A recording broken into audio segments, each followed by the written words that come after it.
अस्सलाम वालेकुम। Welcome to focal point. आज हम लोग डिस्कस करेंगे स्टॉक मार्केट में इन्वेस्टमेंट के हवाले से। वीडियो बिलखसूस उन लोगों के लिए है जो या तो जॉब करते हैं या फिर फ्रीलांसिंग करते हैं और उनके पास इतना वक्त नहीं होता कि वो पहले स्टॉक मार्केट को समझे और इसके अलावा जिन कंपनीज में इन्वेस्ट करना है फिर उनको एनालाइज करे इन डिटेल। तो इसी प्रॉब्लम को सॉल्व करने के लिए आज हम कुछ ऐसे ऑप्शंस पे नज़र डालेंगे जिसमें हमें अपनी एक्सपर्टीज़ या अपना टाइम देने की ज़रूरत ना हो। उन ऑप्शंस में से ईटीएफ, रीट्स और म्यूचुअल फंड्स पे हम बात करेंगे। म्यूचुअल फंड्स के बारे में ज़्यादातर लोग ऑलरेडी जानते होंगे, मगर इसमें मेन प्रॉब्लम यह आती है कि म्यूचुअल फंड्स की फ़ीस थोड़ी ज़्यादा होती है। इसमें हमें अपनी एक्सपर्टीज़ या टाइम देने की ज़रूरत नहीं पड़ती, हम अपनी इन्वेस्टमेंट इसमें रख लेते हैं और जो एक्सपर्ट इन्वेस्टर्स होते हैं वो हमारी बिहाफ पे इन्वेस्टमेंट करते हैं आगे। हम इसके अलावा जो दो और ऑप्शन हैं हम उनको तफसील से समझने की कोशिश करेंगे। ईटीएफ और रीट्स, इन तीनों ऑप्शंस को डिटेल में समझने से पहले हमें ये देखना होगा कि हमें स्टार्ट कहाँ से लेना है, इनिशियल स्टेप्स क्या होंगे हमारे। तो सबसे जो बेसिक स्टेप है वो है अकाउंट क्रिएशन का। अगर अकाउंट हम पाकिस्तान स्टॉक एक्सचेंज में डायरेक्टली नहीं बना सकते। अब अगर इनकी ऑफिशियल वेबसाइट पे आएंगे तो कहीं पे भी आपको अकाउंट रजिस्ट्रेशन, अकाउंट क्रिएशन का ऑप्शन नहीं मिलेगा, क्योंकि पाकिस्तान स्टॉक एक्सचेंज में डायरेक्टली कोई अकाउंट नहीं बनता। इसकी एग्जांपल जैसे स्टेट बैंक ऑफ पाकिस्तान है। स्टेट बैंक में हम डायरेक्टली अकाउंट नहीं ओपन कर सकते, हमें बैंक अकाउंट की थर्ड पार्टी बैंक में ओपन करना पड़ता है जो कि रेगुलेटेड होता है स्टेट बैंक से। फॉर एग्जांपल हमें एचबीएल, एमसीबी वगैरह, सांबा बैंक, इस तरह हमें थर्ड पार्टी बैंक में अकाउंट क्रिएट करना पड़ता है। तो सेम यही मेथड अप्लाई होता है पाकिस्तान स्टॉक एक्सचेंज पे भी। अकाउंट क्रिएट करने के लिए हमें किसी ब्रोकर के थ्रू अकाउंट बनाना पड़ता है। अब इनकी ऑफिशियल वेबसाइट पे हम देखेंगे तो टॉप 10 ब्रोकर्स की लिस्ट हमें मिल जाएगी, जिसमें मोस्ट एक्टिव अकाउंट्स के हवाले से जो लिस्ट है उसमें सबसे टॉप पे है एकेडी सिक्योरिटीज़।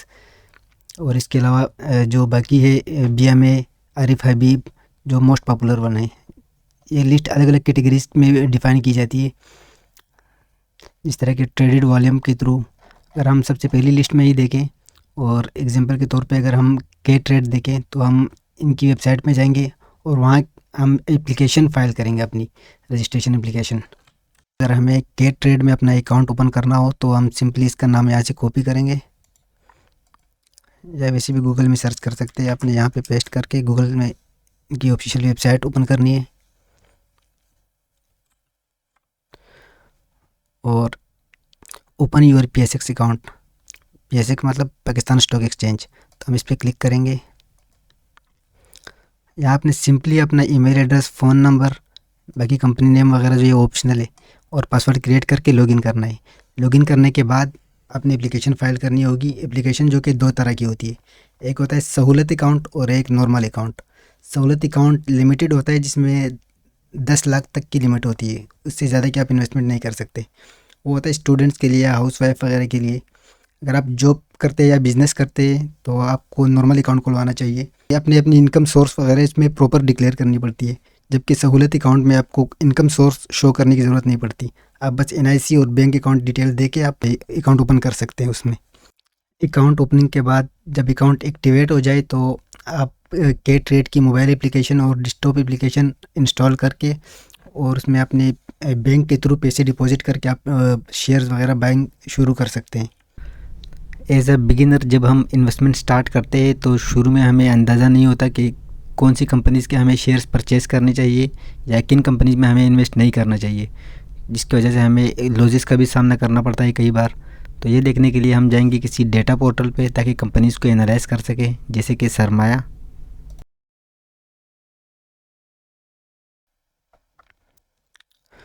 अब यहाँ पे हम देखेंगे कि हमें स्टॉक सिलेक्शन कैसी करनी है, क्योंकि पाकिस्तान स्टॉक एक्सचेंज में तकरीबन 500 या 500 से ज़्यादा कंपनीज़ लिस्टेड है।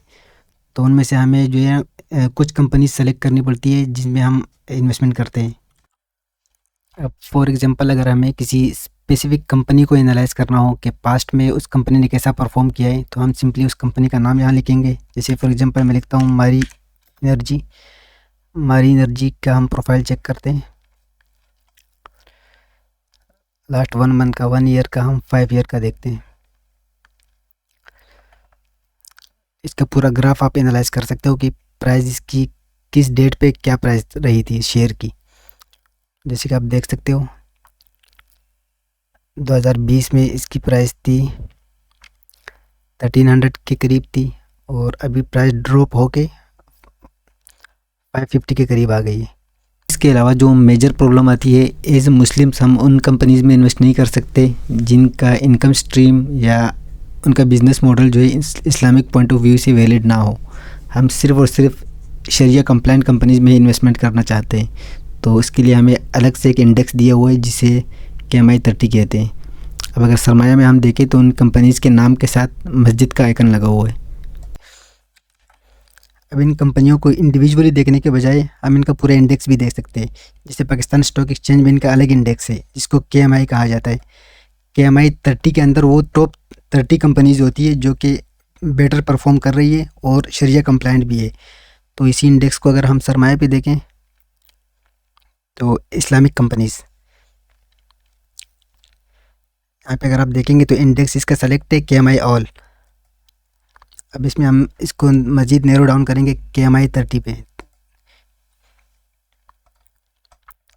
ये इन कंपनीज़ की परफॉर्मेंस है, ये ग्राफ है इन कंपनीज़ का। जैसे हम 5 ईयर का देखेंगे तो इसने कंटिन्यूसली ग्रो ही किया है इस इंडेक्स ने। तो ये सारी इंडिविजुअल कंपनीज़ है जो कि टॉप 30 इस्लामिक कंपनीज़ है।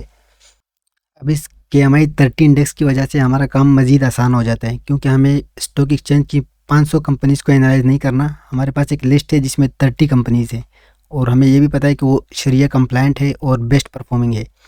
मगर हम 30 कंपनीज़ में एक साथ इन्वेस्टमेंट तो नहीं कर सकते, हमें 4-5 या फिर 8-10 कंपनीज़ सेलेक्ट करनी पड़ती है जो कि इस 30 में से भी बेस्ट परफॉर्मिंग, इस 30 के अंदर वो बेस्ट परफॉर्मिंग कंपनीज़ हो। मगर टाइम कम होने की वजह से या फिर एक्सपर्टीज़ कम होने की वजह से हम वो 7-8 कंपनीज़ खुद सेलेक्ट नहीं करना चाहते। यहाँ पे हम लोग यूज़ कर सकते हैं मैनेज सर्विसेज, जिनके बारे में हमने शुरू में बात की थी। जैसे फॉर एग्जांपल अगर हम ETF सेलेक्ट करते हैं तो यहाँ पे हम जाएंगे स्टॉक्स के अंदर और ETF एक्सचेंज ट्रेडेड फंड्स। अब ETF के अंदर ये वो कंपनीज़ है जो हमारे बिहाफ पे इन्वेस्टमेंट करती है। जैसे हम इन्वेस्टमेंट करना चाह रहे थे KMI30 के अंदर। अब इसमें 30 कंपनीज़ है मगर हमें इंडिविजुअली इन कंपनीज़ के शेयर्स ख़रीदने की ज़रूरत नहीं है।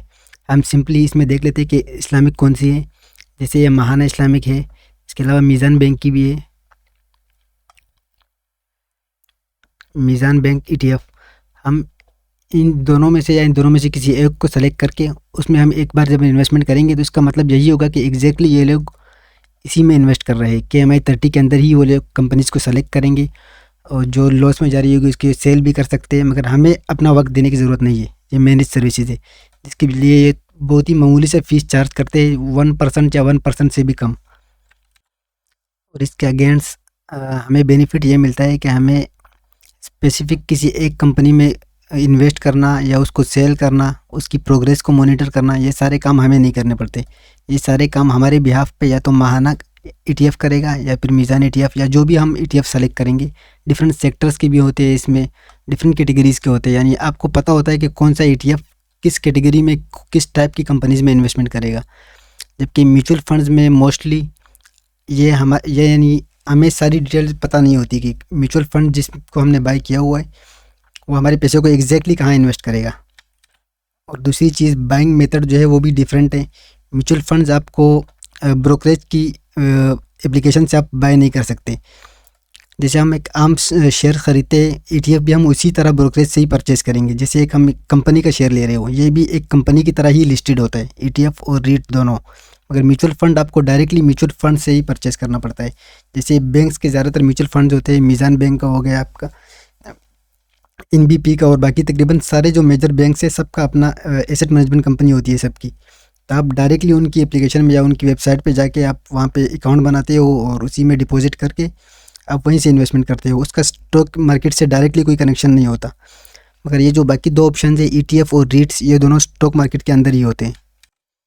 अब ETF को हमने समझ लिया है, यानी ETF एक सिंगल कंपनी का स्टॉक नहीं होता, ये एक बास्केट होता है जिसमें मल्टीपल कंपनीज होती है हमारी सेलेक्टेड कैटेगरी की या सेलेक्टेड इंडेक्स की। यानी हमें पता होता है कि हमें किस सेक्टर में पैसे इन्वेस्ट करने हैं और हम फिर सर्च करते हैं क्या उस सेक्टर का कोई ETF अवेलेबल है या नहीं है। अगर हमें उसका ETF मिल जाए और हमें पता हो कि हमें इसी कैटेगरी में इन्वेस्ट करना है, तो हम बजाय इसके कि इंडिविजुअली कुछ कंपनीज सेलेक्ट करें और उनके शेयर ख़रीदें, हम डायरेक्टली वो ETF ख़रीद लेते हैं। और बाकी जो उनकी एक्सपर्ट टीम है वो हमारे बिहाफ पे उनमें से उस इंडेक्स की कुछ कंपनीज सेलेक्ट करती है, उसमें पैसे फिर हमारे बिहाफ पे ही वो इन्वेस्टमेंट करते हैं उसमें। अब दूसरा जो इसमें हमारे पास ऑप्शन है रीट्स का, जैसे कि इसके नाम से ही जाहिर है, रियल इस्टेट इन्वेस्टमेंट ट्रस्ट। काम इसका भी सिमिलर है, ETF की तरह इसी का काम है, मगर ETF में और इसमें डिफरेंस ये है कि ETF स्टॉक मार्केट में इन्वेस्टमेंट करती है, हमारे बिहाफ पे शेयर्स खरीदती है, जबकि रीट जो है वो रियल इस्टेट में इन्वेस्टमेंट करती है। अब ये एक रियल इस्टेट कंपनी होती है, मगर ये बाकी कंपनी की तरह नहीं होती, बल्कि ये एक आम कंपनी की तरह स्टॉक मार्केट में लिस्टेड होती है, जिसके शेयर जो है पब्लिक भी परचेज कर सकती है। फॉर एग्जांपल अगर हम यहाँ पे सर्च करें रीट, तो हम देखेंगे कौन कौन से अवेलेबल है। जैसे डोलमेन मॉल, डोलमेन सिटी, तो ये डोलमेन सिटी की रीट हमारे पास अवेलेबल है, जो कि शरिया कंप्लाइंट भी है, और हम इसके शेयर्स परचेस कर सकते हैं। बजाय इसके कि हम फिज़िकली किसी प्रॉपर्टी में इन्वेस्ट करें या मॉल में जाके शॉप परचेस करें, उसके बजाय हम शेयर्स खरीद सकते हैं, और इसकी वैल्यू इसी तरह इंक्रीज़ होगी जिस तरह की प्रॉपर्टी की वैल्यू इंक्रीज़ होगी। और जो रेंटल इनकम आती है वो भी ये लोग डिवाइड करते हैं अपने इन्वेस्टर्स में डिविडेंड के सूरत में। तो इनका डिविडेंड 6 महीने बाद भी आ सकता है, 3 मंथ बाद भी, या एनुअली भी ये लोग डिविडेंड दे सकते हैं। अगर हम इसकी प्रोग्रेस देखें तो 2020 मार्च 2020 में तकरीबन 10-11 रुपये के करीब था इसका प्राइस, और अभी आज का अगर हम देखें तो 22 रुपये के करीब है, मतलब डबल 2 टाइम्स इसकी जो है वैल्यू हो चुकी है। तो ये ऑलमोस्ट सिमिलर है, जैसे हम फिज़िकली इन्वेस्टमेंट करते हैं, इसकी शेयर्स परचेज करना भी ऑलमोस्ट सिमिलर वे में ही ग्रो होता है। तो ये कुछ ऑप्शंस थे जिनको हम यूज़ कर सकते हैं अगर हमारे पास टाइम की कमी है या एक्सपर्टीज़ की कमी है। इसके अलावा अगर एक्सपर्टीज़ हो तो हम इंडिविजुअली डायरेक्टली भी कंपनीज़ के शेयर्स परचेज़ कर सकते हैं। अगर आप न्यू कमर्स है तो मैं आपको रिकमेंड करूँगा कि आपके पास जितनी भी अमाउंट है आप उसके 10% से ज़्यादा इन्वेस्ट ना करें, क्योंकि इस चीज़ों को समझने में थोड़ा सा टाइम लगता है। तो आप मिनिमम अमाउंट से स्टार्ट करें इन्वेस्टमेंट, चाहे ETF में करें, रीट्स में करें, म्यूचुअल फंड्स में करें, या डायरेक्ट शेयर्स भी आप परचेज़ करें, तो आप मिनिमम अमाउंट से करें। अब अगर कुछ अरसे बाद चीज़ों को समझने लग जाए तब आप बड़ी इन्वेस्टमेंट कर सकते हो, मगर शुरू में रिकमेंडेड नहीं होती, क्योंकि काफ़ी मिस्टेक्स हो जाती है और फिर जो है ना अमाउंट जो है वो माइनस में चली जाती है, लॉसेस में। वीडियो पूरा देखने के लिए शुक्रिया। अगली वीडियो में इंशाल्लाह कोई और टॉपिक कवर करेंगे, तब तक के लिए अल्लाह हाफ़िज़।